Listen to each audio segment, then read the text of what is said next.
الحمد لله رب العالمين والعاقبة للمتقين والصلاة والسلام على رسوله وعلى آله وأصحابه أجمعين. أما بعد فأعوذ بالله من الشيطان الرجيم. بسم الله الرحمن الرحيم. لن ينال الله لحومها ولا دماؤها ولكن يناله التقوى منكم. سبحان الله. كذلك سخرها لكم لتكبروا الله على ما هداكم وبشر المحسنين. صدق الله مولانا العظيم وصدق رسوله النبي الكريم ونحن على ذلك من الشاهدين والشاكرين والحمد لله رب العالمین. یا الہی جب تک کہ میرے جسم میں میری جان رہے، میرے مولا تجھ پہ صدقے کہ تیرے محبوب پہ قربان رہے. میں رہوں یا نہ رہوں مگر یہ دعا ہے دل کی کہ دین احمد رہے اور عزت قرآن رہے. یا رب صلی وسلم دائما ابدا علی حبیبک خیر الخلق کلہم والحبیب الذی ترجى شفاعته لکل حول من الاحوال مقتحم. درود پاک پڑھ لیں سب حضرات. محمد صلی اللہ علیہ وسلم.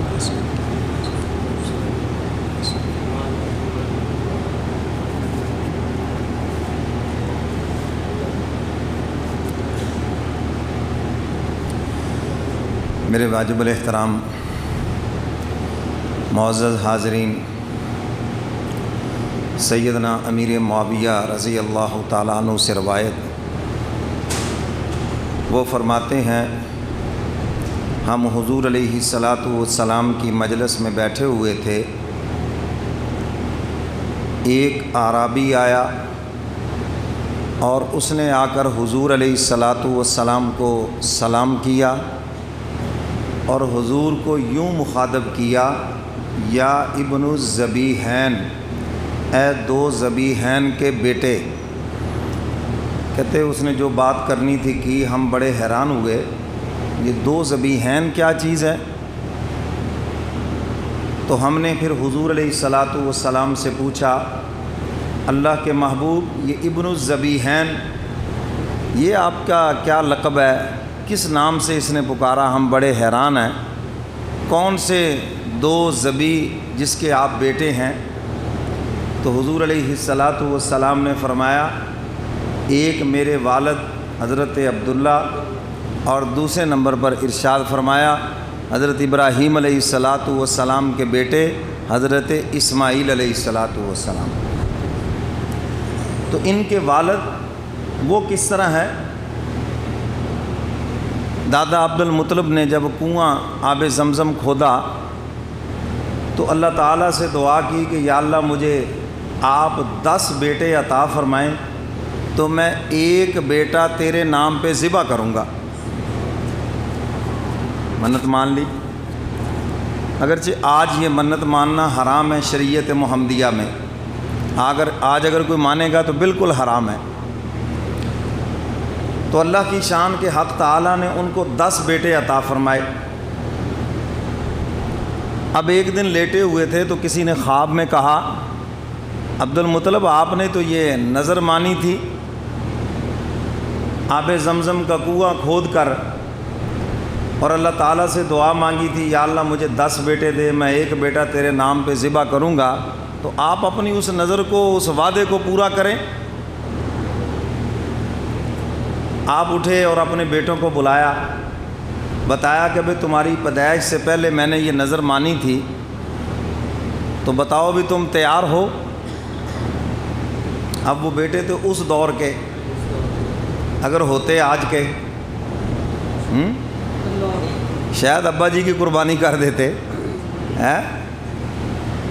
10-11 بیٹے ایک باپ کو نہیں پال سکتے، جبکہ ایک باپ 11 بیٹوں کو پالتا ہے، باوجود غربت کے بھی پالتا ہے۔ اور 11 بیٹے چاہے آفیسر بن جائیں، سرمایہ دار بن جائیں، 11 ہو کر بھی ایک باپ کو نہیں روٹی دے سکتے۔ کیوں جی ایسے ہے یہ آج کے دور کی، جس کو ہم کہتے ہیں جی پڑھا لکھا دور ہے، یہ پڑھے لکھوں کا حال ہے۔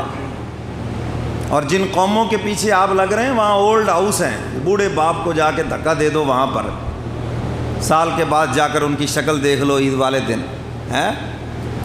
اسلام کتنے پیارے اس کے اصول ہیں، دنیا میں ایسا کوئی مذہب نہیں جو اسلام کا مقابلہ کر سکے۔ ماں باپ کا کیا درجہ دیا ہے جی، کیا شان دی والدین کو، یہ اسلام میں ہے۔ تو دادا عبد المطلب نے پوچھا، سب نے بیک زبان کہا آپ جس کو چاہیں ذبح کر دیں۔ انہوں نے کہا ایسے نہیں کرتے، ہم قرآن اندازی کرتے ہیں۔ جب قرآن اندازی کی گئی تو حضور علیہ الصلاۃ والسلام کے والد محترم حضرت عبداللہ کا نام نکلا۔ اب یہ عبداللہ وہ ہیں جو لاڈلے ہیں دادا عبد المطلب کے، اور بہنوں کو ان سے بڑا پیار ہے۔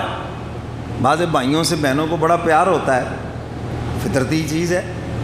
تو بہنوں کو ان سے بڑا پیار تھا، وہ تو ساری رونے لگ گئی کہ یہ کیا ہو گیا۔ انہوں نے کہا دیکھو بھی میں نے اللہ سے وعدہ کیا ہے، نام ان کا نکل آیا، بس اب یہی ہونا ہے۔ بہنوں نے کہا آپ ایسے کریں، قرآن اندازی کر لیں ان کے درمیان اور اونٹوں کے درمیان۔ اس وقت بندے کی دیت تھی 10 اونٹ، اگر قتل کی دیت دینی ہو تو 10 اونٹ دیے جاتے تھے اس وقت۔ تو 10 اونٹ اور عبداللہ کے درمیان قرعہ ڈال لیں، اگر 10 اونٹوں کے نام قرعہ نکل آئے تو 10 اونٹ ذبح کر دیں، ہمارے بھائی کو چھوڑ دیں۔ اب 10 اونٹوں کے ساتھ قرعہ نکالا تو قرعہ پھر عبداللہ کے نام۔ انہوں نے کہا چلو اونٹ بڑھا دیتے ہیں، 20 کر لیتے ہیں، غرضے کے 30 40 50 60 70 80 90 تک قرعہ ڈالا تو قرعہ عبداللہ کے نام نکلا۔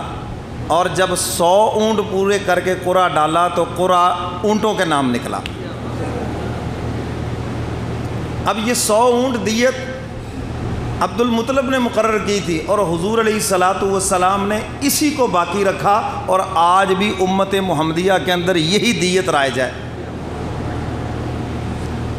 اچھا چلیے اس مسئلے کی بھی تھوڑی سی وضاحت کر دیتا ہوں۔ ہمارے یہاں ہوتا ہے قتل ہو گیا، بعد میں صلح ہو گئی تو ایک لفظ بولا جائے، بھرا دا خون بیچ دیتا جی، انہوں نے تو بیٹے کا خون بیچ دیا، انہوں نے تو فلان۔ یہ تو شریعت کا مسئلہ ہے بھائی۔ اگر آپ کی صلح ہو گئی ہے اور دیت کے اوپر صلح ہوئی ہے، اور دیت ہے ایک بندے کی 100 اونٹ، کتنی جی؟ 100 اونٹ یا اس کی قیمت۔ اگر آج کل تو آپ کو اونٹوں کے ریٹ کا پتہ ہوگا، اندازاً کیا ریٹ ہے؟ اگر 2 لاکھ بھی ہو تو سمجھو 2 کروڑ بن گئے۔ کتنے بن گئے؟ بندہ ٹکے گا نہ ہو، قیمت اس کی 2 کروڑ ہے۔ کیوں جی؟ کہتے ہیں نا جی ٹکے دا بندہ نہیں، لیکن اس کی قیمت اسلام نے پھر بھی 2 کروڑ مقرر کی ہے۔ بات سمجھ آ رہی کہ نہیں بھائی؟ تو میرے محترم سامعین، یہ جو پیسے لینا ہے، اگر صلح ہوتی ہے پیسوں پر اور 2 کروڑ روپے کو لے لیتا ہے تو یہ کچھ شریعت کے خلاف نہیں ہے، کوئی قانون کے خلاف نہیں ہے، یہ بات بالکل ٹھیک ہے۔ زمانے کی باتیں، لوگوں کی باتیں، ہو جی خون بیچ دیا، او ہو پیسے لے لے جی، وہ بیٹھ گئے جی، وہ ہو گیا، سب فضول ہے۔ یہ جس کو میرے محبوب نے جاری رکھا ہے وہی بات صحیح ہے۔ تو قرعہ 100 اونٹوں کے نام نکلا تو 100 اونٹ ذبح کر دیے گئے، اور حضرت عبداللہ کو چھوڑ دیا گیا۔ کیوں؟ ان کی صلب سے اللہ نے اپنے محبوب کو بھیجنا ہے، باقی تو رکھنا ہے نا۔ اور دوسرے حضرت اسماعیل علیہ الصلاۃ والسلام، ان کی قربانی مانگی گئی، اور وہ واقعہ انشاءاللہ عید کے اجتماع میں عرض کروں گا۔ تو حق تعالیٰ نے ان کو بھی سلامت رکھا، باپ چھری چلا رہا ہے، بیٹا چاہتا ہے گردن کٹ جائے، دو نبی چاہتے ہیں، ایک نبی چاہتا ہے ذبح کر دوں، دوسرا نبی چاہتا ہے ذبح ہو جاؤں، اور اللہ چاہتے ہیں، بولو بھائی، اللہ چاہتے ہیں، تو جو اللہ چاہے گا وہی ہوگا۔ جب دو نبی نہ کچھ کر سکے تو دو ولی کر لیں گے کچھ؟ سارے جہان کے بھی ولی مل جائیں وہ نہیں ہوگا، ہوگا وہی جو مولا چاہے گا۔ اگر یہ بات سمجھ آ جائے، مسئلہ سمجھ آ جائے، تو بہت سارے ہمارے مسائل کا حل ہو جائے۔ اللہ کو کوئی مجبور نہیں کر سکتا، کوئی زبردستی نہیں کر سکتا، کوئی اللہ سے زبردستی نہیں منوا سکتا۔ دو نبی زور لگا رہے ہیں، اب تعالیٰ یہی تو بتلانا چاہتے ہیں، ایک ذبح کرنے کے لیے بے قرار ہے، دوسرا ذبح ہونے کے لیے بے قرار ہے، اور میرا حکم یہ ہے کہ اس کا بال نہیں کاٹنا اور ان کو سلامت رکھنا ہے، کیونکہ ان کی نسل سے میرے محبوب نے آنا ہے۔ تو یا ابن الذبیحین، دو ذبیح کے بیٹے، تو یہ اس عنوان سے وہ نام لیتے تھے حضور کا۔